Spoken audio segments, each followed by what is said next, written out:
अस्सलाम वालेकुम जी सारे बिरा ठीक हो सो चकवाल सब्जी मंडी खलोते हैं तो सब्जियों के रेट पता करे ने तो सुबह का टाइम ने तो वार ने आज बोधा तो वीडियो में ज़्यादा शेयर तो लाइक किया करो तो जी सारे बिरावां अपडेट पता लग बने सब्जी की के रेट चल रहे हैं हम सब्जियों के रेट पता करे ने मंडी आज कहीं 5 किलो भाई जी 250 खीरा 350 का खीरा ने जी टमाटर आज 5 किलो वाले शाप 180 रुपए का तो करेला 250 रुपए का करेला ने जनाब अगर भी रेट सुन तो कहने के पे चलते नो चकवाल सब्जी मंडी करेला नींबू भाईजान आई किलो नो 300 रुपए किलो दे रहे हैं 300 रुपए किलो महंगे हो गए महंगे भाई गर्मी है ना 300 रुपए किलो ने जी रेट एक ही चल रहा तो टमाटर का भी रेट पता कर टमाटर कहीं जाए बच्चे टमाटर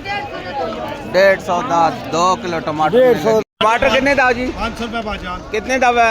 वजन कितना 14-15 किलो वजन है सारी सब्जी चकवाल सब्जी मंडी लगी ने रेट भी हम दसे भाई जी आज जरा भिंडी का रेट दसा भिंडी का रेट 250 सावी मरचो मरचा 200 कद्दू 300 शिमला 200 खीरा कितना वजन है 8 किलो खीरा कितने का दसे ने खीरा 200 रुपए का 5 किलो खीरा ने अगर शाहपुर आए ने जी टमाटर दे राजा मौसम जी यार टमाटर आज शाहपुर कितने का ने आज भाईजान 300 रुपए दे खापर तो कितना वजन हो 12-13 किलो 13 किलो वजन ने जनाब 400 रुपए दा 400 रुपए का मुख्तलिफ रेट है पेटियां आज भाईजान कल सारा दिन बारिश लगी रही है आज घराला बंदे को गाह की कौन ठीक हो गया जी तो जी पीछे जी गड्डी आई भी टमाटर दी वो गड्डी भाईजान 400-500 दी जाली ने जी गड्डी चो वह चीज है क्या चीज है जी और टमाटर है जाली खीरा काफी आया नहीं चकवाल सब्जी मंडी खीरे का रेट पता करे ने की है खीरे का रेट 300 रुपए का कितना का वजन है 3.5 हो गया वजन कितना कोसी जी खीरे का वजन 9 किलो जी 9 किलो वजन है करेला कितने का 5 किलो करेला 300 दा सावी मरचो सावी मरे भाईजान 200 रुपए दी 200 रुपए दी आई बंद गोभी कितने दी जी बड़ा शाहपुर 400 दा छोटा 200 रुपए का जी बड़ा शाहपुर ने 10 किलो 9-10 किलो ने तो अगर जनाब पीछे करेले भी लगे ने सारी सब्जी लगी ने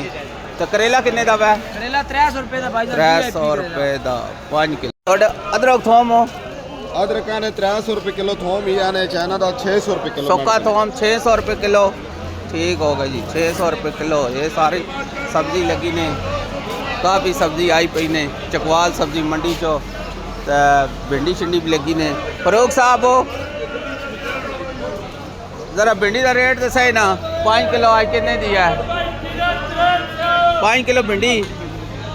कितनी 250 शिमला मरच हो शिमला 200 तो बैंगन है मोटा 100 रुपए का 5 किलो जालियाँ टमाटर आया नहीं जी निक्का टमाटर ने काफ़ी टमाटर आया पे ने तो रेट भी पता कर गिने फौजी जी आज के रेट है जी टमाटर 250 रुपए का 5 रुपए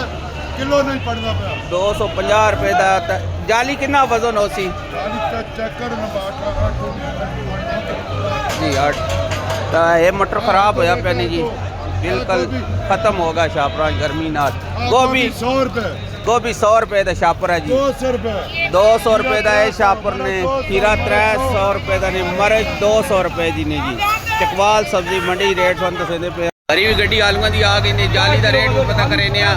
आलू कितने दा जी बड़े आलू भाईजान ने गड्डी वाले 1262 किलो वजन है आलू चाड़ा ने 700 रुपए दा 700 रुपए का ने क्यों वो नरम आलू है नहीं आलू ठीक ही है बारिश हो गई है ता करके अच्छा जी नरम आलू है 1200 का ने गड्डी वाला ताज़ा आलू ने प्याज का रेट पता कर गिने आज प्याजन जाली कितने दी आज प्याजन की जाली भाई 1200 रुपए दी तो वजन हो वजन 35-37 किलो है या 3 किलो है नहीं 35-37 किलो वजन भरी हुई गड्डी आ गई जी सब्जी दी तो रेट पता करे ने भाई आज भिंडी किंजा है भिंडी भाईजान 350 रुपए 350 दी भिंडी ने तो मोटा बैंगन हो 2-2.5 तो खीरा 5 किलो खीरा 5 किलो 250 तो करेला 5 किलो 300 रुपए का 5 किलो करेला ने जनाब चकवाल सब्जी मंडी रेट सुन दसे पे अगर मटर का भी रेट पता कर गिने भाई मटर 5 किलो किन्ने का 5 किलो मटर हो 800 रुपए का नहीं जी। अगर बैंगन पता कर किन्ने आ लम्मा बैंगन कितने का जी? 200 250। तो धनिया का भी रेट पता कर किन्ने आ? धनिया 20 रुपए की गड्डी जनाब। तो मटर काफ़ी ख़राब हो गए ने है भी जनाब, शापरा चो